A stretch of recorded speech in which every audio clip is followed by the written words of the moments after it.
Good morning everyone. आज हम NEET के प्रीवियस ईयर सॉल्व करने वाले हैं। हमारा जो पहला चैप्टर है वो है यूनिट एंड मेजरमेंट। तो यूनिट एंड मेजरमेंट में जो पहला टॉपिक है वो है physical quantities and their units, है ना। तो हम इस टॉपिक पे क्वेश्चन देखेंगे। नीट के जितने भी प्रीवियस ईयर आए हैं इस टॉपिक पे हम सारे क्वेश्चन देखने जा रहे हैं, ठीक है।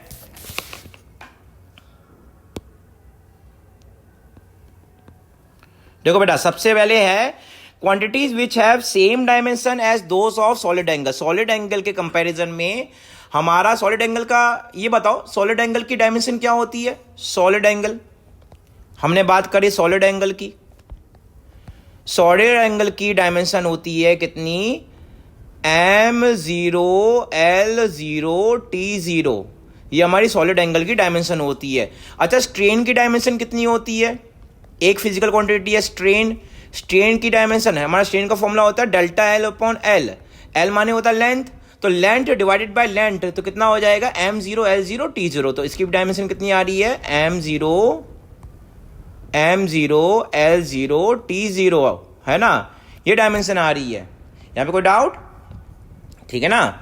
अच्छा, एक चीज देखते हैं यहां पे एंगल। हमारा एंगल क्या है, प्लेन एंगल। तो प्लेन एंगल की डायमेंशन क्या होती है, प्लेन एंगल का वैसे फॉर्मूला क्या होता है हमारा, arc upon radius. Arc upon radius हमारा प्लेन एंगल का फॉर्मूला होता है ना। तो इसकी डायमेंशन क्या होगी प्लेन एंगल की, इसकी होगी, आर्क भी हमारी लेंथ है, रेडियस भी हमारी लेंथ है, तो इसकी भी डायमेंशन क्या हो जाएगी, m0 l0 t0, m0 l0 t0, ठीक है। तो एंगल की भी डायमेंशन कितनी होगी, m0 l0 t0 हो गई, है ना। अब हमारा अगला है स्ट्रेस। स्ट्रेस की डायमेंशन क्या होती है, स्ट्रेस। स्ट्रेस हमारा बराबर होता है किसके, force upon area. Force upon area के बराबर होता है ना। स्ट्रेस को मैंने नोट किया सिग्मा से, तो सिग्मा की डायमेंशन कितनी होगी, ये बताओ पहले। फोर्स की डायमेंशन कितनी होती है, वो होती है ml-t-2 के बराबर होती है ना। और एरिया की डायमेंशन कितनी होती है हमारी, एल स्क्वायर के बराबर होती है ना। और यहाँ पे एल, एक एल से एक एल कैंसिल हो जाएगा, कितनी डायमेंशन आ जाएगी, ml-1t-2 आ जाएगा, है ना। तो हमारी स्ट्रेस तो डायमेंशन लेस नहीं आ रही है ना। तो अब अगला देखते हैं बेटा, आर्क। आर्क की डायमेंशन क्या होती है, आर्क की डायमेंशन क्या होगी, लेंथ है। आर्क क्या है हमारी, लेंथ। एक जैसे सर्कल का सेक्टर है, सेक्टर का जो हमारी उसकी सर्कमफ्रेंस की जो लेंथ है उसी को आर्क कहते हैं। तो आर्क की है ना डायमेंशन कितनी होगी, एल होगी, है ना। एंगुलर स्पीड, एंगुलर स्पीड को डिनोट करते हैं ओमेगा से। ओमेगा इक्वल टू होता है 2π/t, है ना। तो 2π/t ओमेगा की जो डायमेंशन होगी वो किसके बराबर होगी, t-1 के बराबर होगी, है ना। तो हमारी एंगुलर स्पीड को डिनोट करते हैं ओमेगा से। जो डब्ल्यू सा बन रहा है वो हमारा ओमेगा है ना। तो हमारा एंगुलर स्पीड की डायमेंशन होगी t-1। अब देखो इनमें से कौन कौन सी डायमेंशन लेस है। हमारे ऑप्शन नंबर ए है स्ट्रेन और एंगल। क्या स्ट्रेन हमारी डायमेंशन लेस है, हाँ स्ट्रेन हमारी डायमेंशन लेस है ना। क्या एंगल हमारा डायमेंशन लेस है, डायमेंशन लेस है। इसका मतलब इसका आंसर हो जाएगा ए, ऑप्शन नंबर ए इसका सही आंसर होगा। यहां पे कोई डाउट,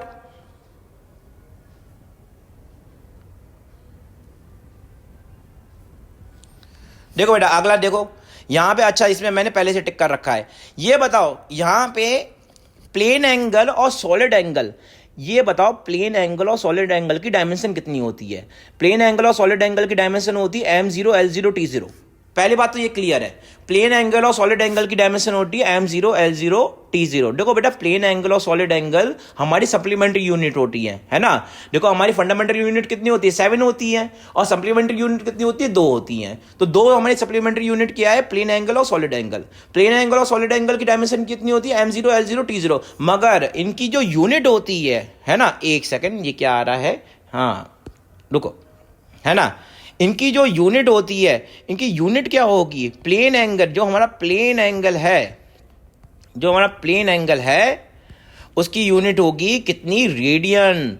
इसकी यूनिट क्या होती है, रेडियन होती है ना। अच्छा, रेडियन हमारा किससे डिनोट होता है, RAD से। किससे, RAD, है ना। शॉर्ट में लिखते हैं RAD, है ना।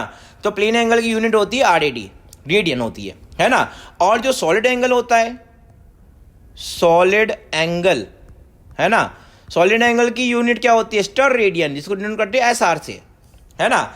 तो एस आर हमारी स्टड रेडियन हो जाएगी, तो हमारी सॉलिड एंगल की यूनिट हो जाएगी स्टड रेडियन और प्लेन एंगल की यूनिट हो जाएगी रेडियन हो जाएगी। यहां पे कोई डाउट? क्लियर है? ठीक है, तो हम अगला देखते हैं, है ना। ये हमारा कौन सा हो गया था? क्वेश्चन नंबर 2 हो गया था। ठीक है, अगला देखते हैं क्वेश्चन नंबर 3, है ना। क्वेश्चन नंबर 3 में हमारा क्या कह रहा है? क्वेश्चन नंबर 3 में कह रहा है angle of 1 minute of arc, 1 minute of arc. देखो बड़ा इंटरेस्टिंग क्वेश्चन हो गया ये बेटा। हमने बोला 1 मिनट ऑफ आर्क मतलब 1/60 डिग्री, इसकी बात कर रहा है ये, 1/60 डिग्री, है ना।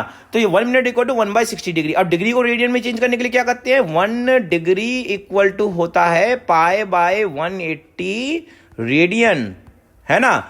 तो हमारी 1/60 डिग्री किसके बराबर हो जाएगा? 1/60 डिग्री, हमने होल का ऐसे लिखा 60 डिग्री, ये हमारा बराबर होगा 1/60 into pi into 1 divided by 180, है ना। तो इसको हम फर्दर सॉल्व करते हैं, ये हाँ ये ठीक है। अब देखो इसको सॉल्व करते हैं, ये कितना हो जाएगा? 1/60, है ना। पाई की वैल्यू कितनी? 3.14, है ना, डिवाइडेड बाय 180, है ना। ये पूरी वैल्यू सॉल्व करनी पड़ेगी हमको। जरा इसको कैसे सॉल्व करते हैं? एक काम करते हैं, 3.14 को 3 ले लेते हैं, अप्रॉक्स वैल्यू हो जाएगी। 3.14 कितना ले सकते हैं? 3 ले सकते हैं, है ना। और ये नीचे कितना हो जाएगा? 60, ये हो जाएगा हमारा, ये क्या हुआ, हाँ ठीक है, ये नीचे हो जाएगा 60 और ये हो जाएगा 180, है ना। 3 2 जा 6, ये 2 टाइम किया, है ना। ये कितना हो जाएगा हमारा 1 कितना आएगा?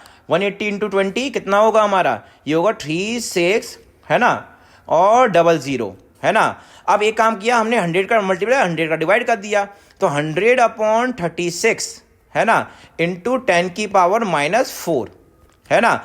अच्छा ये कितने बार जाएगा? ये हमने देखा 4 4 9 जा 36 और 4 ये 25 बार गया, तो 25/9, तो 9 4 जा कितना? 3 8 जा 24 और 3 8 जा, है ना, नहीं 9 3 जा 27, 9 दूनी 18 और 9 2 पॉइंट, तो 2.91 आ रहा है बेटा इसका आंसर। 2.91 इंटू 10 की पावर -4 रेडियन आ जाएगा इसका आंसर। अरे समझ में आया? 25 डिवाइडेड बाई 9 कितना होगा? देखो 9 2 जा 18, 18 आया तो कितना आया? 7 7 हमारा आया, तो कितने बार जाएगा ये? मतलब 70 हो गया। 70 कितनी बार जाएगा? 9 9 जा 81, अच्छा ये 9 9 जा 81, 9 2.9, 9 2 8 9 3, हाँ, तो इसका होगा 2.91 इंटू 10 की पावर -4 इसका आंसर हो जाएगा बेटा। यहाँ पे कोई डाउट? तो इसका आंसर हो जाएगा ए, ठीक है।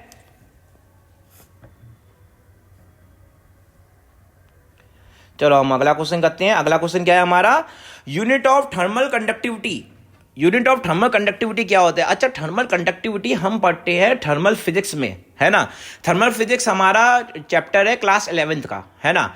तो क्लास 11th में हमने थर्मल फिजिक्स में एक फॉर्मूला हीट ट्रांसफर में पढ़ा था हमने। हीट ट्रांसफर हमने क्या पढ़ा था कि हमारा जो Q होता है, एक सेकेंड ये क्या आ रहा है, हाँ, जो Q होता है हमारा Q डॉट हमारा होता है KA/DT/dx के बराबर होता है ना। T माने क्या है हमारा? टेम्परेचर, X माने हमारा जो डिस्टेंस हो गया, A हमारा एरिया क्रॉस सेक्शन हो गया, K हमारा क्या? थर्मल कंडक्टिविटी है, और Q डॉट क्या है हमारा? Heat, rate of heat transfer है। हमने लिखा यहाँ पे Q डॉट, है ना, ये हमारा बराबर होगा किसके? K, और यहाँ पे लिखा हमने एरिया A और यहाँ पे लिखा टेम्परेचर T डिवाइडेड बाय क्या? X, है ना। अब ये बताओ Q डॉट क्या है? Energy per unit time. Q dot माने होता है एनर्जी पर यूनिट टाइम, मतलब Q/T होता है। Q डॉट माने Q/T। अगर Q/T है एनर्जी पर यूनिट टाइम है, एनर्जी की वैल्यू क्या होती है? ml/2, T-2, ये एनर्जी की डायमेंशन होती है ना, हीट एनर्जी। हम किसकी बात कर रहे हैं? हीट एनर्जी की बात कर रहे हैं, डिवाइडेड बाय कितना? टाइम T, है ना। और एरिया हमारा एरिया क्या है? अच्छा इसमें तो यूनिट पूछी है, एक सेकेंड, इसमें तो यूनिट पूछी है, 1 सेकेंड, इसको मिटा देते हैं, इसको थोड़ा ध्यान से मिटाएं, हाँ ठीक है। अब सुनो बेटा, इसमें हमने देखा नहीं, इसमें यूनिट पूछी है। अच्छा heat energy per unit time क्या होता है? ये हमारी हीट की वैल्यू है, Q डॉट की वैल्यू है। तो एनर्जी पर यूनिट टाइम मतलब एनर्जी की यूनिट होती है जूल, और टाइम की यूनिट होती है सेकंड। जूल पर सेकंड क्या होता है? वॉट। तो हमारी Q डॉट की यूनिट क्या होगी? वॉट होगी। क्यू डॉट की यूनिट क्या होगी, वॉट होगी, और ये वॉट हमारा बराबर होगा किसके, के लिखा, एरिया की यूनिट क्या होगी, मीटर स्क्वायर, और टेम्परेचर की यूनिट क्या होगी, केल्विन, है ना, केल्विन के लिए के लिखा, और हमारा एक्स की यूनिट क्या होगी, मीटर, है ना। एम से एम कैंसिल हो जाएगा, के की यूनिट क्या हो जाएगी, की यूनिट हो जाएगी watt divided by metre kelvin हो जाएगी, है ना। तो इसका आंसर हो जाएगा ऑप्शन नंबर सी, इसका हो जाएगा ऑप्शन नंबर सी। समझ में आया, ये नीट 2019 में पूछा गया था बेटा। ठीक है बेटा, आप सबको क्लियर हुआ ये सब।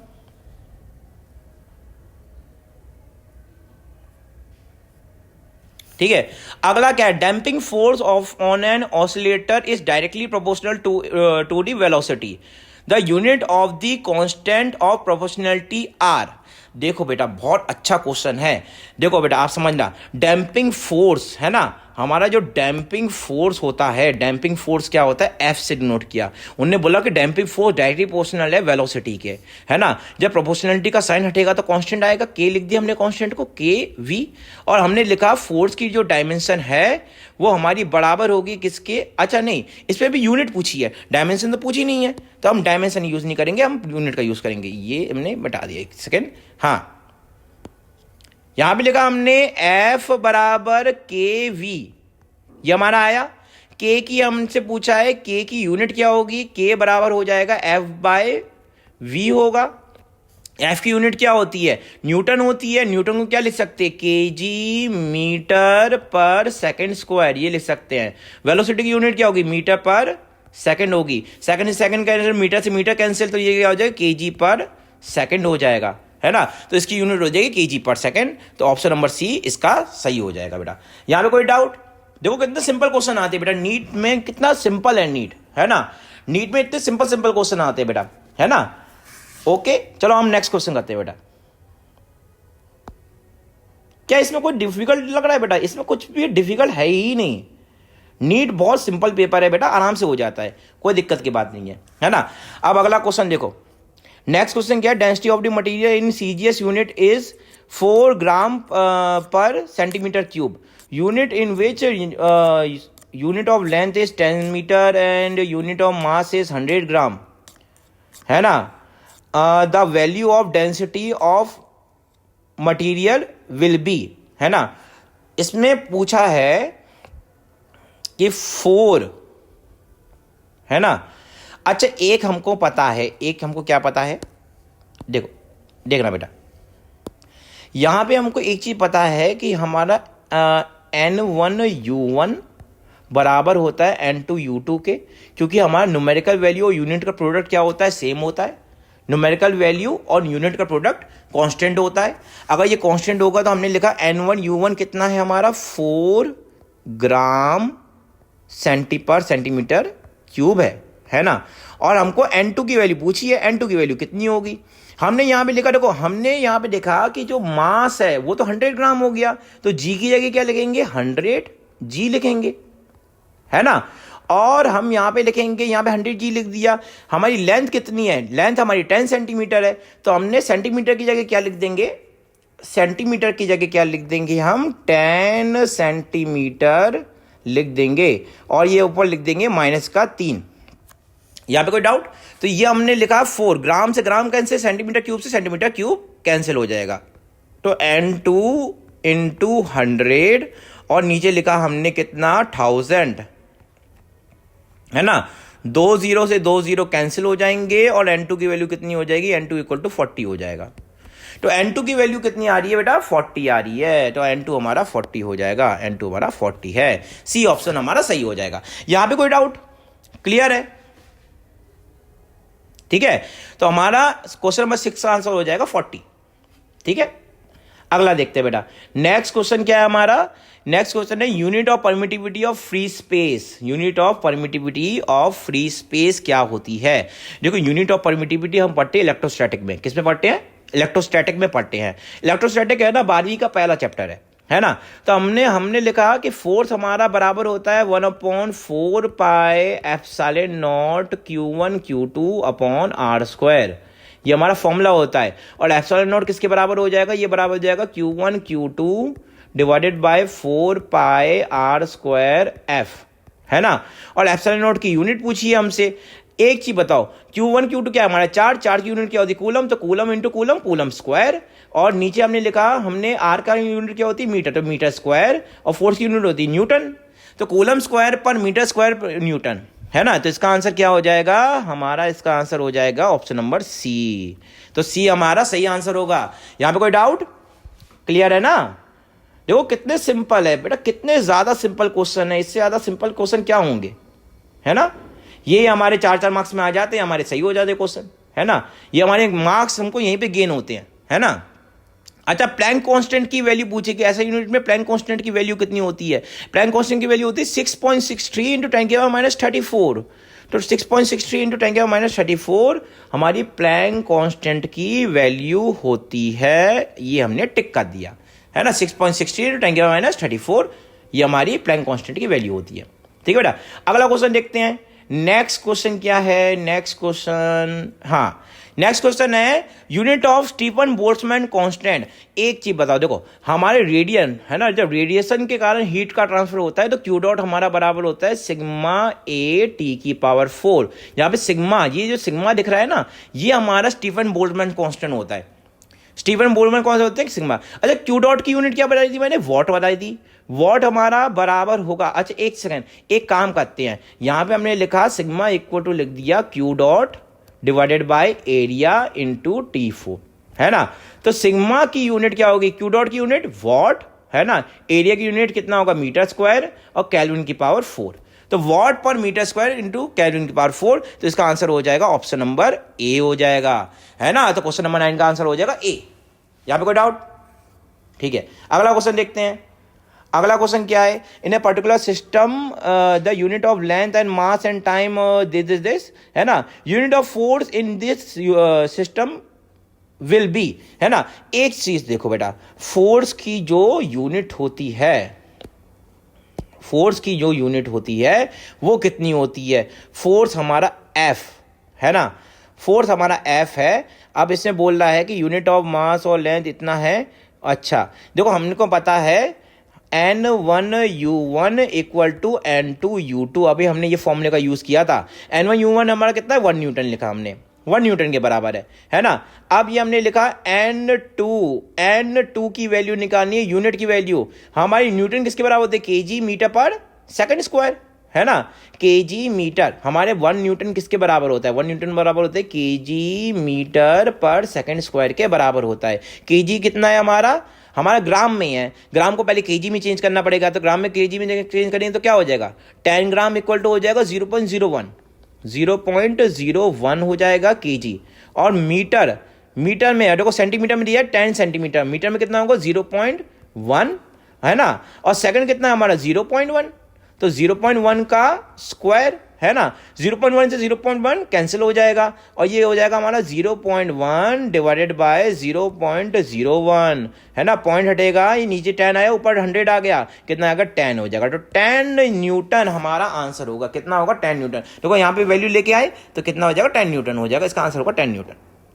यहाँ पे कोई डाउट, यहाँ पे समझ में आया, ये वैल्यू को पूरा कैलकुलेट करने के बाद हमारी कितनी वैल्यू आ रही है, 10 न्यूटन आ रही है। यहाँ पे कोई दिक्कत, ठीक है। चलो बेटा अब अगला क्वेश्चन करते हैं। अगला क्या है हमारा, ये लास्ट क्वेश्चन है बेटा, ये हमारा आज की वीडियो का लास्ट क्वेश्चन है। लास्ट क्वेश्चन क्या है हमारा, एक्स की कोई इक्वेशन दी गई है ना, और हमसे पूछा कि बी की यूनिट क्या होगी। एक चीज देखो बेटा, अगर हम बोले कि 1 सेकंड, क्या 1 सेकंड को हम 1 मीटर से प्लस कर सकते हैं, नहीं कर सकते हैं। सेकंड को सेकंड से प्लस करेंगे और मीटर को मीटर से प्लस करेंगे। इसी तरीके से जो हमारी एक्स की यूनिट होगी वो हमारी एटी की यूनिट होगी। किसकी यूनिट होगी, एटी की यूनिट होगी। और वही यूनिट किसकी होगी, बीटी स्क्वायर की यूनिट होगी। मतलब ए बी टी स्क्वायर की जो यूनिट होगी वो किसके बराबर होगी, एक्स के बराबर होगी। और बी की यूनिट किसके बराबर होगी, बी की यूनिट होगी एक्स बाय टी स्क्वायर के बराबर होगी। एक्स की यूनिट क्या है हमारी, एक्स की यूनिट हमको किलोमीटर में दिया है, तो किलोमीटर लिखा हमने यहाँ पे किलोमीटर, और टाइम की यूनिट हमारी सेकंड स्क्वायर, तो किलोमीटर पर सेकंड स्क्वायर हमारी बी की यूनिट हो जाएगी। तो इसका आंसर हो जाएगा सी, है ना। आई होप बेटा आपको ये सब समझ में आया होगा, है ना। तो ये हमारा लास्ट क्वेश्चन था। आगे हम ऐसी सीरीज लाते रहेंगे। आज यूनिट डायमेंशन हमने पहला टॉपिक पढ़ा है, फिर हम इसके बाद अगला टॉपिक पढ़ेंगे। इसी तरीके से पूरे यूनिट डायमेंशन की प्रीवियस ईयर को, नीट की प्रीवियस ईयर को कंप्लीट सॉल्व करेंगे और इसी तरीके से हम फर्दर चैप्टर्स को भी कंप्लीट करेंगे, है ना। तो थैंक यू वेरी मच बेटा।